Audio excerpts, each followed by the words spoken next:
Good morning, everyone. This is Sibbe Bladh. The spirit world is always around us. The unseen world is always active around us. It's like the nerve system. It's a part of the function. Connection with the spirit world started early in my life. From ghosts when I was very young. I woke up one night and things were flying in the room. My father used to work nighttime, so I was alone sometimes.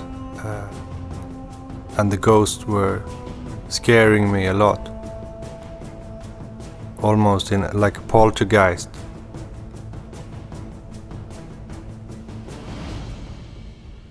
And to be susceptible for the spirit world,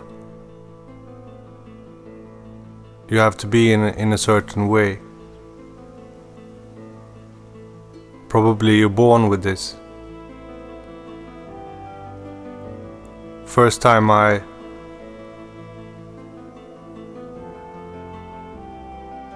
went to other dimensions, I was around 14, 15.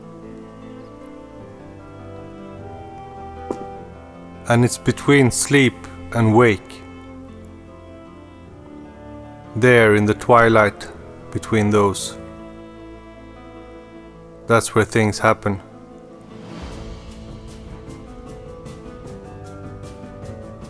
I remember one morning I woke up and the alarm on the radio was sounding, and I was tired, so I tried to put the snooze button, but I hit a glass of water that fell on the ground and broke. So there was a glass on the ground, water.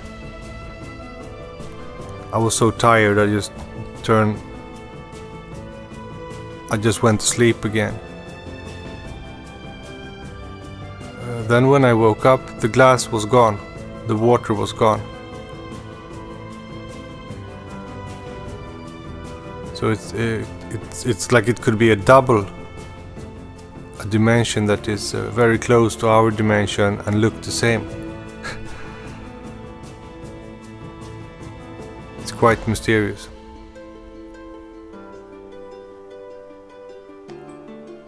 But then, as a young man, you don't believe in unseen things, or you live a physical life, a material life,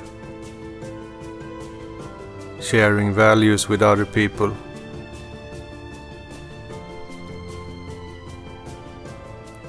But the spirit world, it kept connecting with me. And later on, when I changed my lifestyle, I started to grow dreadlocks, playing music again, which was my favorite hobby when I was younger. And I got my first apartment. And this is when, at the point in my life where I could never deny the unseen again, or the spirit world. One night I sat with the guitar alone in my room. It was a one-room apartment. And suddenly I see the hair, my long hair, was flying back, like by itself, in the air, one by one. The dreadlocks was moved back by something. And I just sit still and watch this.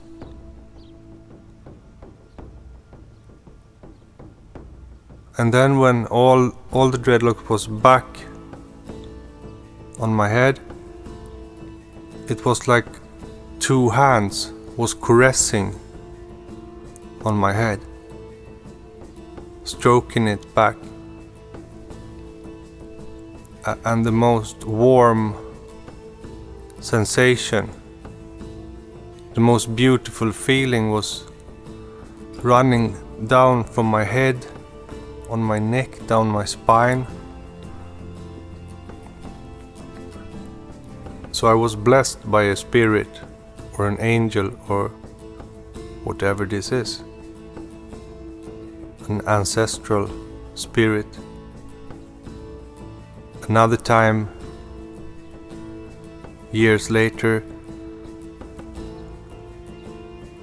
my girlfriend was in the kitchen and I came home and I sat down on the sofa, relaxed for a while. And then an object on the sofa started to move. And I watched it.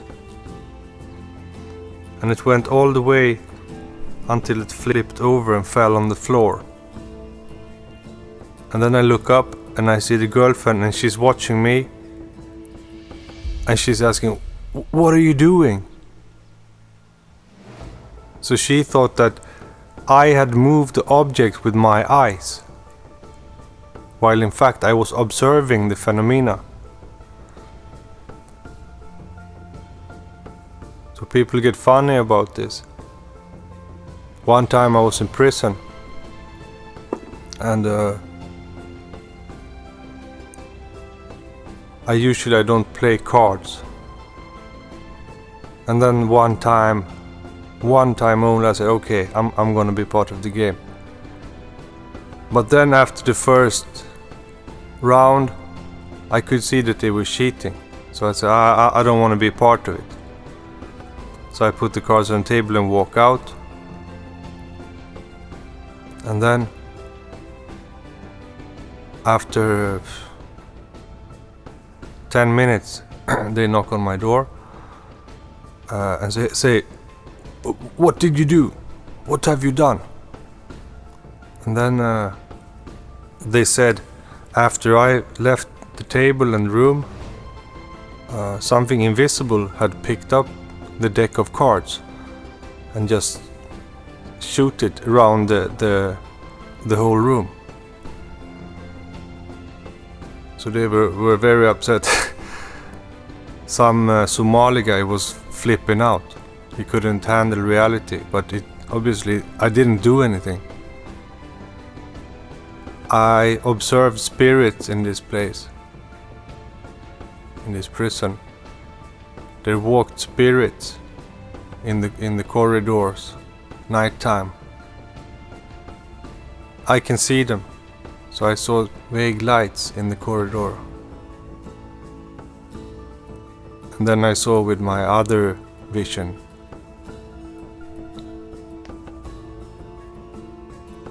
Outside the prison was a burial yard where dead prisoners were buried. There were about 20 graves there. And someone told me a story about some of those people. So the place was known for ghost activity.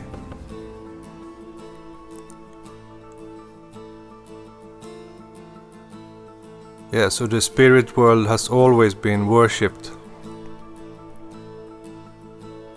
All ancient cults was metaphysical. In the Norse, Swedish, ancient tradition, in Egypt, in Buddhism, it's always about spirit world and the other world after death. So that is the key to understand the spirit world. And I think most people, even if they say that they don't believe in spirits or whatever, They are afraid of spirits. They are afraid of ghosts in their souls. It makes everyone shiver. And that's why you have to deal with that. That's the reality we have to deal with. And it's not a fantasy, as the modern civilization is very shallow and normalist. They can't think outside the box, so to say. And probably a shaman or a spirit person is deemed as crazy. That's it. This is systematic, a system. So you can't speak about anything outside 3D reality. But for me and many other people, we know we have been touched by the spirits physically a lot. And been in connection with great powers. So it's not a question. That night when something moved my hair and stroked my head and causing this enormous energy, I said to myself that from now on you can never deny the invisible world. If you do that, you are a goddamn idiot. You're incredibly stupid if you forget this. So I never forget it. That's why I was open to see the spirit world. I had no resistance in myself towards that. My ignorance didn't stop me from feeling and seeing. My mind was open for that. And when your mind is open for something, you start to observe that. Eventually it could be everything you see.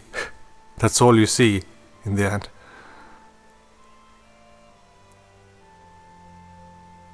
And that's nice. That's the synchronicities that run the world, that make the law of attraction work. We focus on stuff and then we start to see the signs. We start to see the path, or the words we're looking for, or the information. Sometimes on a ridiculous level, you can watch the news and they say one word, and that word, that was the piece of the puzzle for your problem that morning or whatever. So it's like seek and you shall find.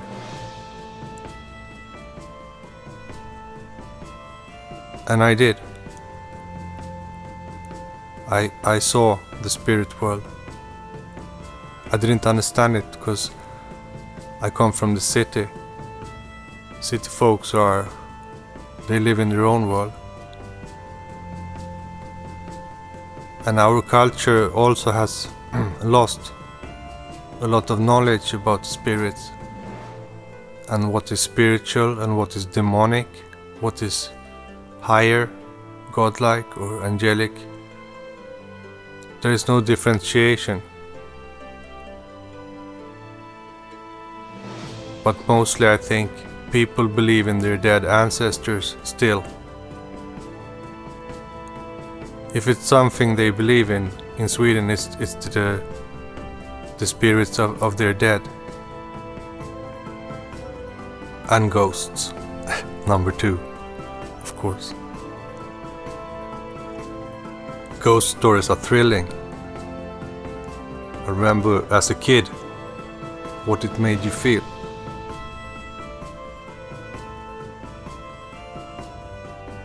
It's good that we are so sensitive and can feel so much.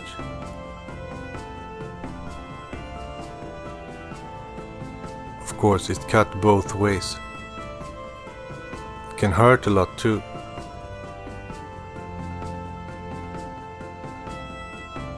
But the sensibility makes us receptible for higher forces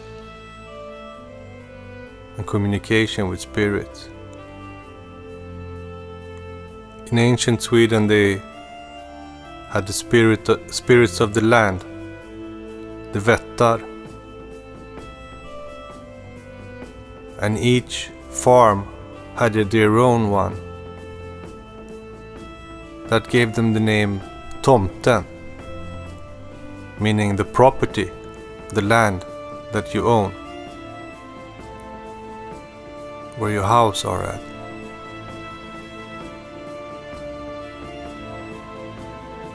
And people were cautious not to tread on Vätte house, or stones, or special places. You had to stick to the track, so you didn't make the spirits upset, because then they could make your life problematic. The spirits can help you too.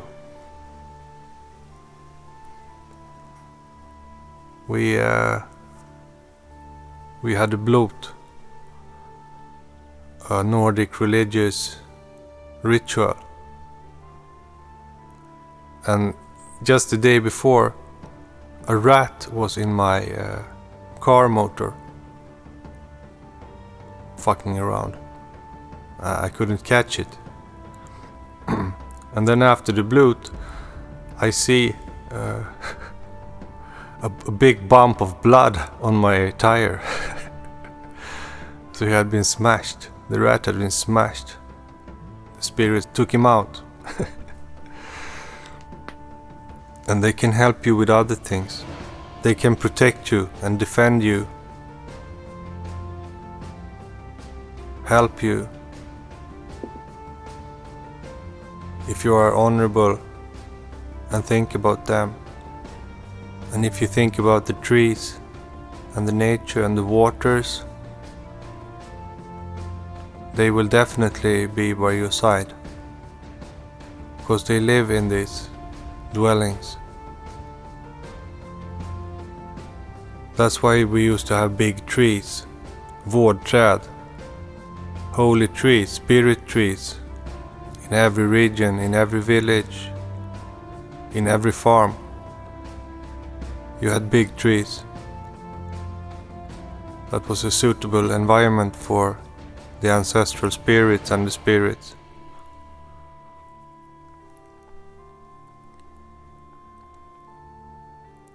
This can also be the origin of the Christmas tree, because people used to hang gifts at the winter solstice. People put gifts in the trees, food,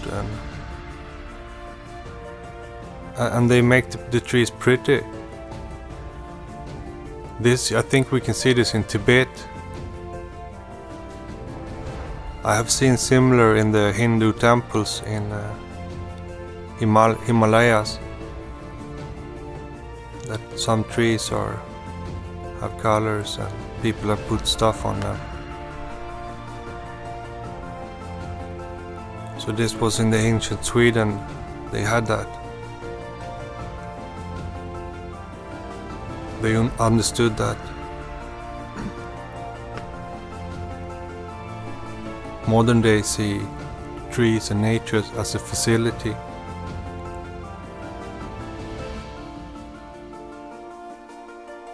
They don't see it as a dwelling place for the holy life and the spirit world and the divine world. You see, the ancestors are always connected through these places to their ancestors and the spirits and the gods.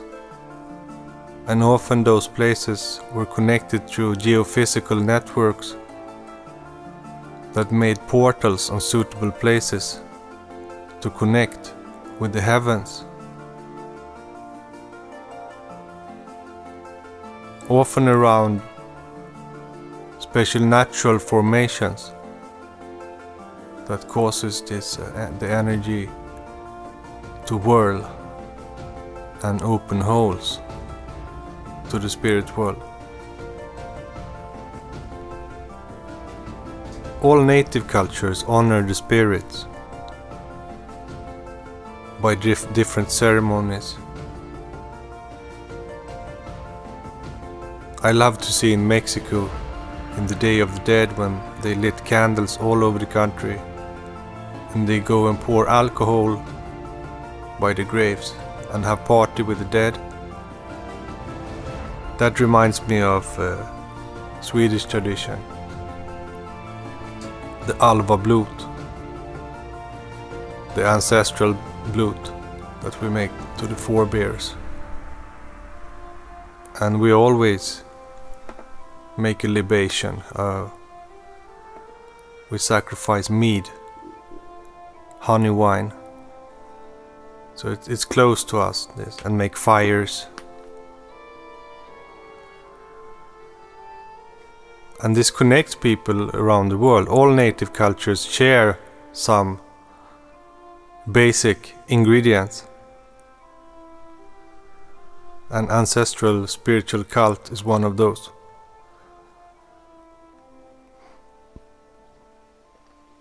One time I ate mushrooms. Mushrooms is the psychedelic in Sweden. And there's one kind only, the Liberty Caps. And I was extremely high.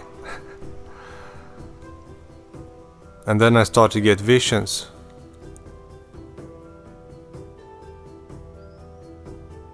And I became so high that I thought I was gonna die.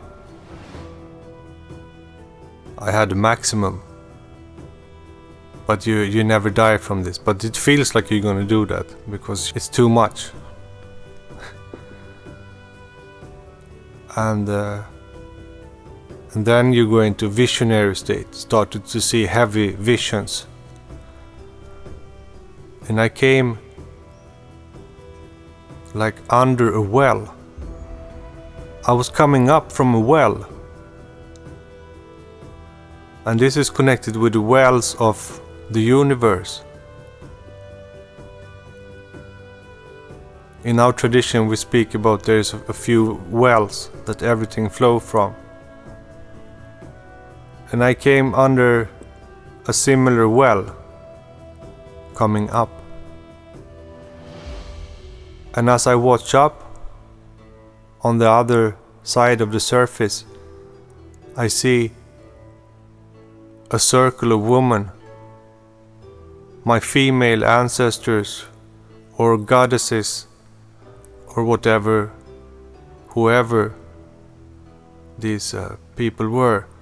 Maybe the Deezer, the Disa that we speak about.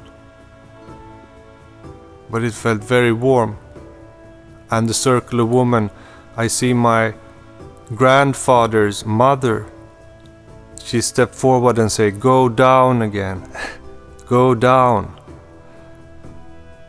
So it wasn't my time to go to the well, obviously, because they sent me back.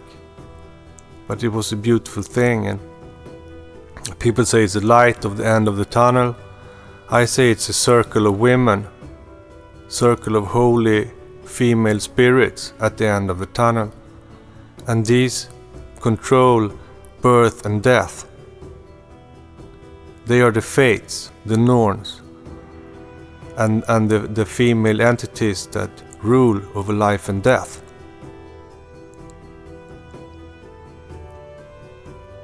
And that can bring comfort. Know that you're always protected.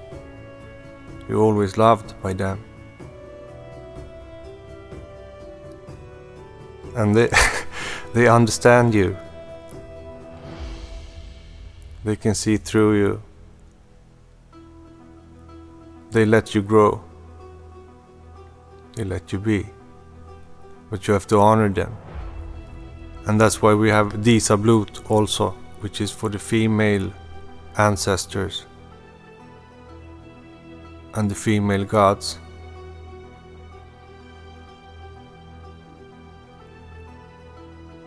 And the other one is Vanadis Blut, which is for Freya. The Vanid, it's important.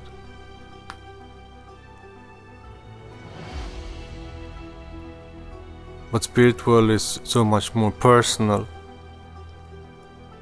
Mostly the spirits that watch over you are your closest relatives. We can't forget the spirit world, the unseen world. So we come from this spirit world. We live a brief life, a short life as humans. And then we return to the spirit world. So the spirit world is very significant, very integrated part of life. In the elven mound used to be the world of the dead. The Nordic ancestors went on boats out to these mounds. They were always surrounded by water. You could see the torchlights burning in the darkness as the people went out to the world of the dead to leave their dead relatives and to communicate with the world of the dead, as they believed that ancestors' powers, heroic powers, dwelled in the mound, in the facility. So they could spend the night on the mound, gathering powers, communicating, speaking with the spirits, taking advice from the dead. And the youngsters, they spent night on the mound to try to get ancestral power for their life mission.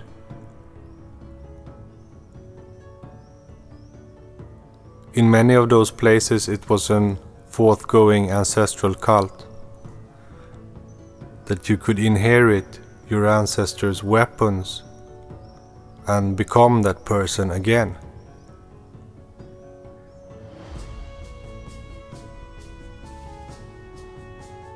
These are very powerful mounds.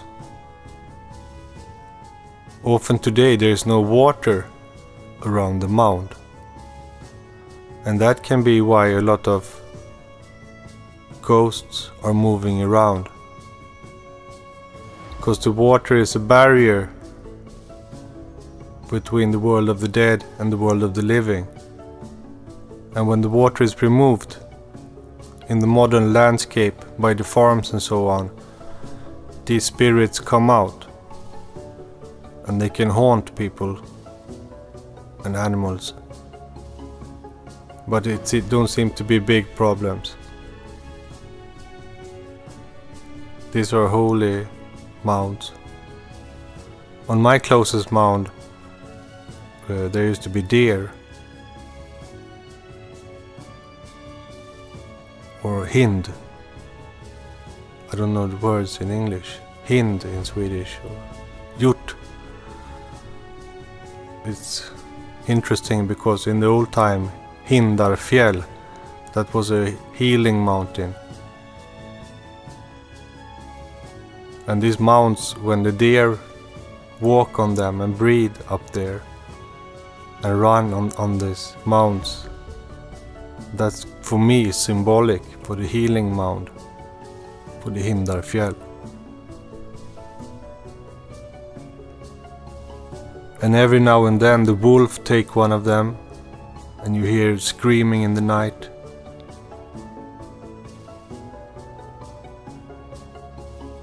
So darkness is always around. You can't forget about that. You can't forget about the evil spirits. You can't be a hippie, new age freak that think everything is positive and good. Real spiritual people can control evil powers. The dark powers don't have any effect on them.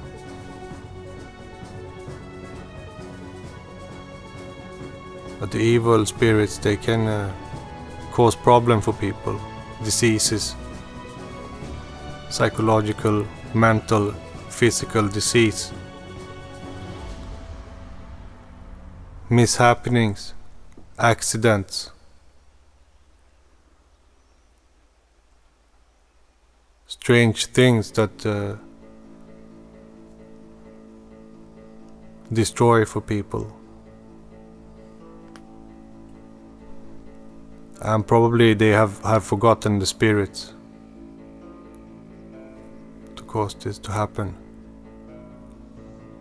If they had a good relationship with their spirits and their gods, it wouldn't be so easy for the dark power to reach to them.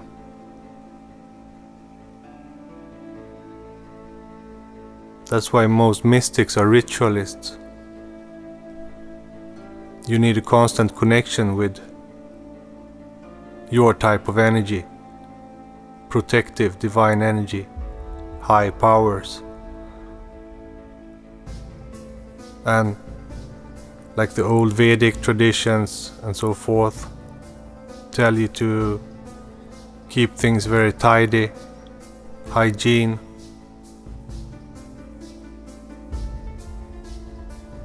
house, yard, everything must be in order in a mathematical series, because the evil power live in all the crookedness, in all the weird and all the strange and filthy and dirty. That's demonic. And that's why the science of demons are very big in the Middle East and the old civilizations.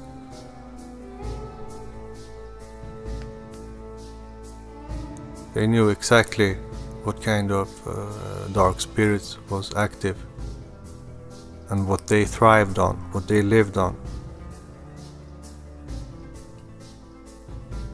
So it's a big subject. The spirit world is a big subject. And, I have these little morning talks, very simple, very unpretentious and informal, just over the cup of tea in the morning. But I'm aiming to make serious productions soon and start cutting a documentary. I have practiced now for a few months with the program, and it's getting closer. So this last 6 months have been like an practice, a process of learning how to talk in the mic and putting levels and cutting the video and so on. So hopefully you will get some more juicy information in a deeper way to the autumn around different subjects.